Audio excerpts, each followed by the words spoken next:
The Micro Projects Programme, or MPP, a European Union-funded project implemented by the Pacific Community, or SPC, was initiated to mitigate the adverse effect of the European Union's sugar price reforms that came into effect in 2017.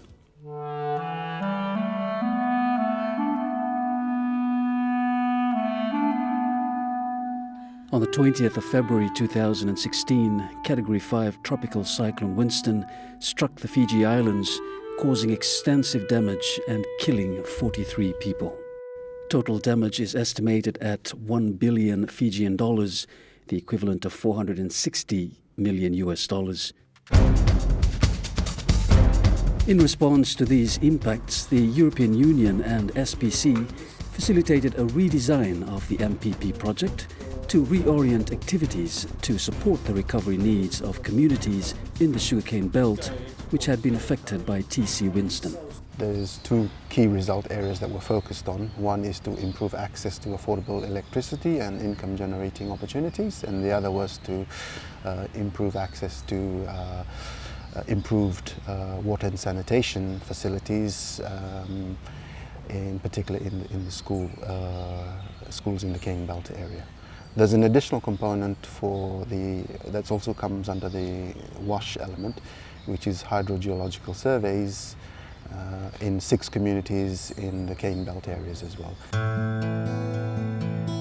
Immediately after Tropical Cyclone Winston, the project was re-augmented, and SPC worked closely with the Ministry of Education and NDMO to identify schools that would receive assistance. 34 schools were selected after having undergone a thorough assessment of the status of their ablution blocks, their water supply and other WASH essentials. SPC then engaged the Ministry of Education and the Ministry of Economy through a grant agreement to carry out the work, as both ministries were, at that point, already working with schools in the rebuilding process.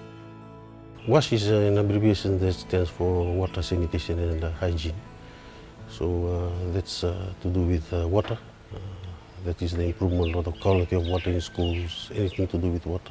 That is one, and there's sanitation. Sanitation is the part where they ensure that the facilities are covered, that is, there are always the proper toilets are there. If there are flush toilets, the toilets are flushing well, and there's always water that will supply the toilets to keep them working all the time, and there are no blockages. This school, last year was their first year for them to introduce this WASH. And it's such a big change. It gets a big change to the school, especially with hand washing. And most importantly was the use of a toilet. The use of the toilets for this school was an issue. So we brought in toilet usage to come in line with WASH, so that we can try to instill in children's mind the proper usage of a toilet. We are very fortunate that WASH came in, because most of the time in my past years in teaching, even as teachers, we don't bother about children's hygiene, like washing their hands. Just after 12 o'clock, we used to tell them, go and have your lunch, without telling them to wash their hands. But we are fortunate that when the WASH team came in, all those little things we used to neglect. But now, when we are aware of it and we inform the children, but children are enjoying doing it, and they love doing it. The implementation of the program provided the opportunity for teachers who were going to be WASH coordinators to be trained on how to implement the program in their schools. When I attended the workshop, I personally came to know that that WASH program is very important in the school. Some of the changes that I brought in after attending the workshop, that we have increased the number of washing points. More washing points and more taps and hand basins being erected in the school, and it has resulted that we have reduced the sickness level in our school. On routine visits to schools, the Ministry of Health was concerned with the high number of eye diseases such as conjunctivitis and trachoma. With the introduction of WASH, there was a dramatic reduction in these diseases. And with all these NCDs and the different types of diseases that are coming in, I think it is a very good idea to implement this WASH program in school, and we have seen that it is very effectively run. A lot of changes have happened. Students are adopting a cleaner lifestyle. They're having a more hygiene, better hygiene. One example I'd like to give you is when we had the initial visit by a team to check the students' eye, then they found a lot of trachoma cases in the students, and it was like alarming. When the team came, we thought that it wouldn't be so serious, but when we saw that the result, it was too alarming. But after we implemented all the strategies that were told to us, like eye wash and face wash and hand wash, when they came for the next visit, the total number decreased as alarmingly as it had gone up. Palm to palm, between fingers, back of hands. The WASH program has generated a positive response from teachers, but especially from the children themselves, towards hygiene. One area in particular is menstrual hygiene. One good thing that happened during the WASH program, that they repaired the girls' toilet down, and they put showers, installed it, and it's for the girls who are going through their periods. They can shower, have their shower and change their clothes, and pads are also provided in the office for them to use if they don't have it. In the holidays, year 2 mother was sharing to me. She went like this: "Hey, head teacher, it's very good you people practicing those habits in the school. My little daughter, after coming back from the toilet, she'll go like this: Mother, soap, for me to wash my hands. We have to wash our hands with soap and water after visiting the toilet." It all begins with the smaller children, and they are the ones who can change the entire community. And I believe in that, and I'm sure my students are going to do wonders in that area, because we have also sent some questionnaires home to the parents in terms of WASH, and we have found that a lot of valuable information had come. The children are still practicing this WASH program at home, and so are the parents. So thanks to all the organizations who have been supporting us, and I must thank everyone for that. An additional component of the WASH program is the hydrogeological surveys in 6 communities in the cane belt areas. These communities are usually affected by severe drought conditions, so the project is looking at assessing potential groundwater sources that can be developed in the future as water supply systems to provide the communities with some resilience for these types of severe weather conditions in the future. We have been able to identify good structures, geological structures or rock formations that would suggest good yielding formations that might store a water supply, something that hasn't been done before and something that has really encouraged the farmers, knowing that there is groundwater sources nearby, and that would generate an attractive commodity or an asset for cane farmers themselves. We've heard a lot that farmers are coming away from the farms because of challenging conditions. We are really thankful that the project was designed to look at these very important basic needs, which is access to drinking water. That will somehow, we hope that it will encourage the farmers to stay on and continue with their farming livelihood now that reliable water supplies have been established. Bore drilling and pump tests in Gerilevu, a farming community in Ba, have revealed positive results with a good supply of water for the area.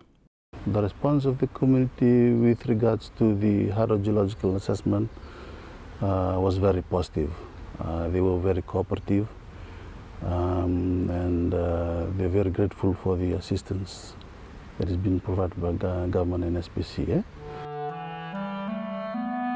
Soon after Tropical Cyclone Winston, around May and June of 2016, surveys were done in the sugarcane belt areas together with the Fiji Sugar Corporation, or FSC, to identify households whose homes were damaged and who did not have electricity. If you consider the livelihood of cane farmers, they're not incredibly well off, as you can imagine. So, we have to allow them time to complete the refurbishment or rebuilding of the houses that have been damaged. So from February we started installation of our target of 500 solar systems in that area, and as of today we're up to 416. So it's been slow, but progress has been steady.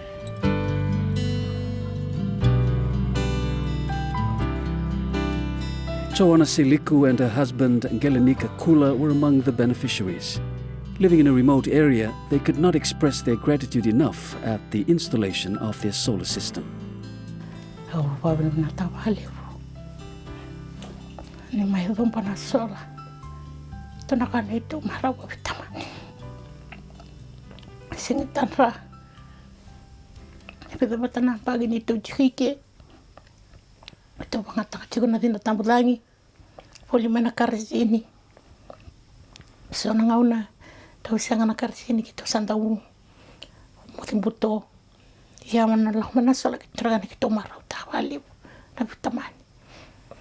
Manang bang tingin na dina, tina karsini, tin tamutangi. May tambagin na sola, doon kan ito maraw. Ito maraw tayo sa nangan sa boraram na chuchungo, laman ibali tayo tumba ng bongi. Babinagin na ni katugunya na bibugiliw ngo, ito bawa sola tala.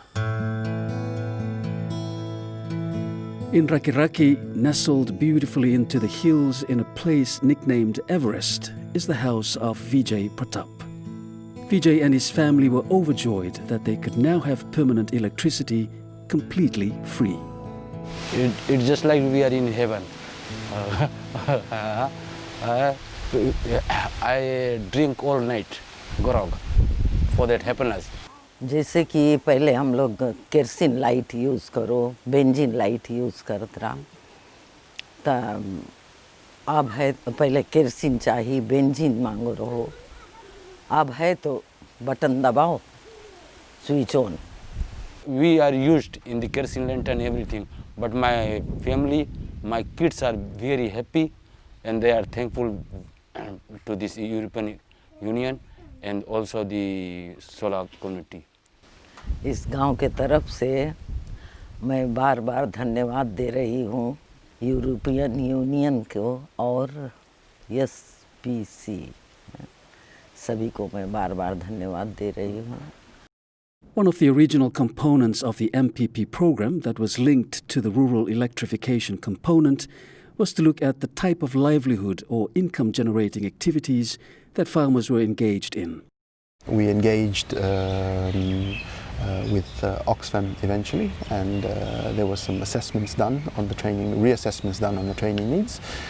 And Oxfam, our partner, is working with Friend Fiji, and they are currently delivering training on beekeeping, organic and cash crop farming, food processing, and there's also youth employability skills. So a lot of youth in the cane farming areas who don't have access to employment, they're getting trained on the use of Microsoft and various other essential office type skills. Kalau ngata ni boleh dana kan office assistant ni boleh ya talenga tara buke on naroni apply dana banu taka tunde kina meroni redirto na tating ko tikir na lubem.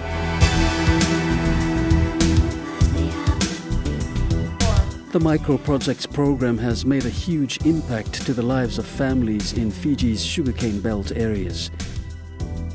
The assistance and support provided has had far-reaching effects right across the different levels of the communities, from young children to adults.